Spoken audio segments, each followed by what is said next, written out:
So today's a nice little drill that's going to help you with your chipping, and specifically to help you with your contact. Certainly on these little chip and run shots we play from just off the edge of the green.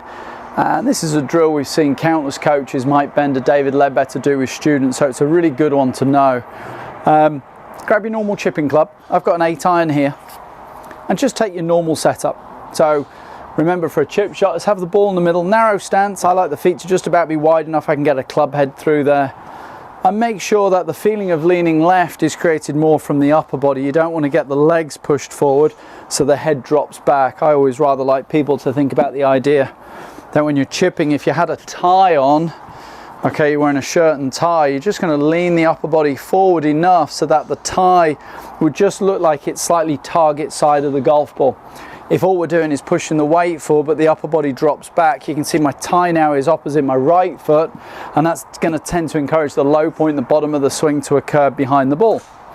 So ball in the middle, narrow stance, about that wide apart. Imagine you've got your tie on and just lean a little left. Probably sense that the left shoulder's a bit lower.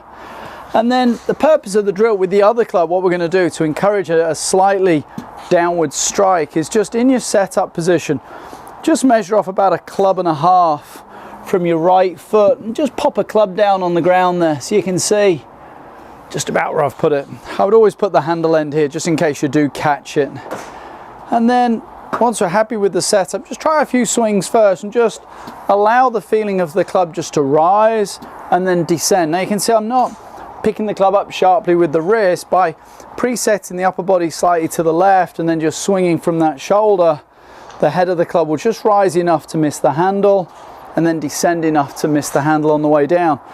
This is particularly good for those of you who, number one, try and feel like you keep the club too low to the ground in the backswing, and then it's really good for those of you who tend to sort of scoop a little bit because you'll find yourself catching the handle first. I also like to go a bit further with this with students, whereby if you take your setup with just your left hand only, so you'll notice the handle's running up my left arm, and then just making one-handed swings, left hand only, and just feeling how constantly keeping the handle forward of the club head. Remember, this chip and run shot's only a little short one. We're not trying to do too much with it, but this will just encourage you to strike the ball with a slightly descending blow.